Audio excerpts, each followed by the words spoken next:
Halo semuanya, nama saya adalah Alfredo Menti Kurniawan. Saya adalah maba baru dari Unika Sugio Pranoto dengan NIM yaitu adalah 20I10037. Dengan video ini saya berharap untuk bisa menjawab 3 pertanyaan dari Pak Gregorius, dosen agama saya, dengan pertanyaannya tentang kesombongan yang terjadi di umat manusia. Dengan video ini saya berharap ini bisa bermanfaat dan berguna. Terima kasih. Pertanyaan pertama. Menurut ideologi agama dan keyakinan Anda, bagaimana cara kita menjalani relasi dengan sesama meskipun berbeda sara, supaya harmonis dan maju sejahtera bersama? Menurut saya, hal ini kita sesuai dengan kembali lagi ke hukum-hukum yang ada di Alkitab. Hukum-hukum yang paling besar di Alkitab adalah hukum kasih yang telah diberikan oleh Tuhan Yesus Kristus. Di sini hukum kasih itu menjelaskan kita harus saling mengasihi sama manusia kita, agar bisa jadinya hubungan yang sejahtera dan baik di antara sama manusia. Hukum kasih ini bisa kita dapat di Matius 22 ayat 36 sampai 40 yang berbunyi seperti ini. Guru, hukum manakah yang terutama dalam hukum Taurat? Ini adalah seorang ahli Taurat yang ingin mencobai Tuhan Yesus. Jawab Yesus kepadanya, kasihanilah Tuhan Allahmu dengan segenap hatimu dan segenap jiwamu dan segenap akal budimu. Itulah hukum yang terutama dan hukum yang pertama. Itu hukum yang pertama untuk mengasihi Tuhan. Tapi di hukum yang kedua ditulis seperti ini. Dan hukum yang kedua yang sama dengan itu ialah yang sama dengan itu. Maksudnya itu adalah yang sama pentingnya dengan itu. Jadi ini hukum kedua ini juga sama pentingnya seperti hukum pertama. Tulis seperti ini. Kasihanilah samamu manusia seperti dirimu sendiri. Pada kedua hukum inilah tergantung seluruh hukum Taurat dan kitab para nabi. Di sini Tuhan ngomong bahwa dua hukum ini, yang pertama adalah kasihanilah Tuhan Allahmu dan kasihanilah sama manusia seperti dirimu sendiri. Itu adalah hukum yang sudah mencakup seluruh Alkitab, seluruh isi Alkitab. Nah, jadi makalah ini penting sekali, kita harus saling mengasihi sama manusia kita.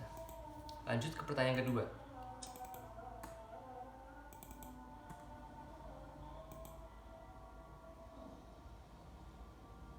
Apa yang dimaksud dengan kapitalisme, individualisme, konsumerisme, hedonisme?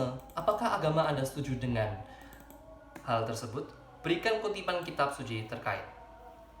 Oke, saya akan menjelaskan pertama tentang kapitalisme. Kapitalisme adalah cara pekerjaan atau perusahaan yang hanya mencari keuntungan. Tidak peduli itu berefek buruk ke publik, ke masyarakat, atau mengakibatkan banyaknya korban-korban. Tidak peduli, hanya mencari keuntungan saja. Itu namanya kapitalisme. Sementara individualisme adalah cara hidup yang hanya mementingkan dirinya sendiri. Yang penting I'm happy, I don't care. Itu dia individualisme. Setelah itu adalah yang namanya konsumerisme. Konsumerisme itu adalah cara hidup yang hanya membeli barang-barang secara berlebihan. Padahal dia tahu kalau itu sudah terlalu over. Dia tidak perlu segitu banyak, tapi dia tetap ingin aja membeli lebih banyak lagi, lebih banyak dan lebih banyak. Lalu yang terakhir adalah hedonisme.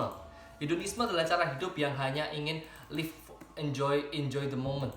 Yang mereka hanya ingin hidupnya hidup duniawi, hidup manusiawi, yang hidupnya hanya ingin menyenangkan, hidup yang menyenangkan, tidak ingin sedih-sedihnya. Di dalam Alkitab, dalam ajaran saya adalah Kristen, itu mengajarkan 4 hal itu semuanya buruk sekali, tidak boleh kita ikuti. Itu karena itu semua tidak ada hukum, tidaklah kembali lagi ke hukum kasih tadi, tidak ada hubungannya dengan hukum kasih itu, tidak mementingkan kesama, hanya mementingkan I enjoy my life, itu aja, nggak ada efek-efeknya buat buat umat-umat yang lain, buat agama-agama yang lain. Itu 4 cara kehidupan itu dapat menghancurkan kesejahteraan antara sesama kita, dan itu tidak boleh terjadi. Saya ingin mengomongkan yang ada di Kejadian 1 ayat 28 untuk kapitalisme. Di situ tuliskan bahwa Tuhan berbicara bahwa beranak cuculah dan penuhilah bumi dan kuasailah itu bumi. Di sini banyak orang yang menginterpretasikan dengan salah. Maksudnya itu kita tuh harusnya tuh saling berbagi. Semua kekayaan ini Tuhan sediakan untuk kita semua, bukan hanya untuk saya saja, untuk kita semua. Jadi harusnya tidak ada lagi kapitalisme yang hanya mencari keuntungannya sendiri. Harusnya dia juga mencari keuntungan untuk sesama, untuk bisa semuanya bisa saling bekerja sama, dan saling menjaga kesejahteraan. Keindividualisme, saya ingin menuliskan tentang Yudas 1 ayat 12. Yudas 1 ayat 12.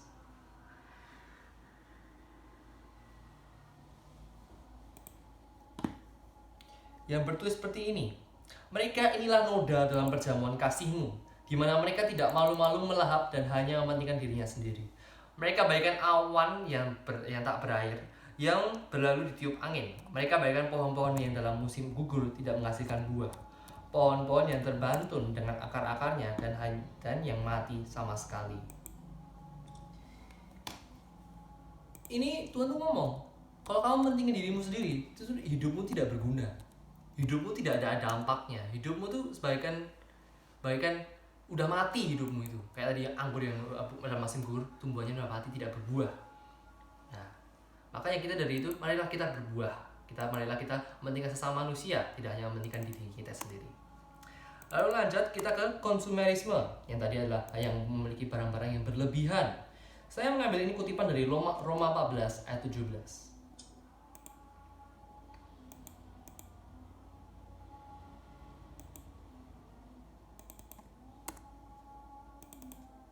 Tulisan adalah, sebab kerajaan Allah bukanlah soal makanan dan minuman, tetapi soal kebenaran, damai sejahtera, dan sukacita oleh Roh Kudus. Di sini Tuhan ngomong, kamu beli barang-barang banyak itu gak ada gunanya. Pada saat kamu udah sampai ke surga, yang berarti adalah hanya kebenaran. Hanya cara hidup itu gimana? Kamu tuh memberikan, kamu tuh kembali lagi ke tadi yang pertama, kasih. Kamu tuh saling mengasihi tidak sama manusia. Jadi, marilah kita umat beragama untuk tidak mencari barang-barang yang berlebihan dan mencari cukupnya saja. Lalu kita lanjut ke hedonisme, yang hanya ingin kehidupannya menjadi happy-happy saja, tidak ingin sedih-sedih. Itu kita bisa baca di Amsal 21 ayat 17.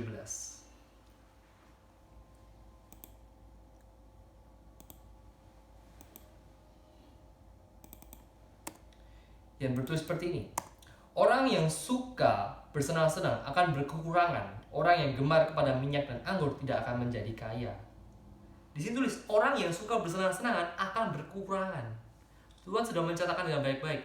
Jika kamu hidupmu hanya bersenang-senang saja, maka engkau akan dibuat Tuhan berkekurangan, agar engkau tahu tentang kesedihan. Di sini maksudnya tuh Tuhan apa? Itu Tuhan maksudnya tuh agar kita tuh bisa saling menghargai. Dengan kehidupan ini tuh tidak hanya semuanya itu senang-senang saja. Ada sedihnya. Sedihnya itu semuanya bermanfaat bagi kita, untuk kita belajar, untuk kita menjadi manusia-manusia lebih baik. Untuk kita bisa mengetahui kesedihannya orang lain juga, agar kita tuh bisa saling memberi dampak kasih, emotional support pada mereka. Inilah jawaban saya untuk pertanyaan kedua. Lanjut ke pertanyaan ketiga. Dalam kitab suci ada dijelaskan konsep dunia kiamat, apokalips, karena kesombongan manusia. Jelaskan apa yang terjadi sebelum, selama, sesudah konsep kiamat tersebut. Saya di pertanyaan ketiga ini saya ambil cerita dari Firaun zaman Musa. Di situ dituliskan Firaun itu tuh orangnya tuh sombong sekali. Karena dia tuh pada saat kerajaannya dia, bangsa-bangsa Israel itu semuanya dia jadi budak, dan dia bantai habis. Saat populasi mereka mulai semakin banyak, Firaun tuh mengambil kebijakan untuk membunuh bayi-bayi mereka. Nah, dengan cara melihat ini, Tuhan tuh marah. Tuhan akhirnya mengutus Musa untuk memberitahu Firaun untuk melepaskan bangsa Israel. Tapi Firaun dengan sombongnya berbicara seperti ini. Firaun itu tidak percaya Tuhannya Musa. Maka dia bicara dia tidak harus mengikuti perintah-perintah dari Tuhannya Musa. Dengan kata-kata ini itu menunjukkan betapa kesombongannya Firaun. Dia merasa dia itu lebih tinggi daripada Tuhan. Maka Tuhan memberikan dia 10 tulah yang terjadi pada bangsa Mesir. Hingga akhirnya Firaun melepaskan bangsa Israel. Tetapi di saat mau melepaskan itu, kembali lagi muncul kesombongannya. Akhirnya dia mengejar bangsa Israel, tapi semuanya sia-sia. Dia terlelap di laut terberak.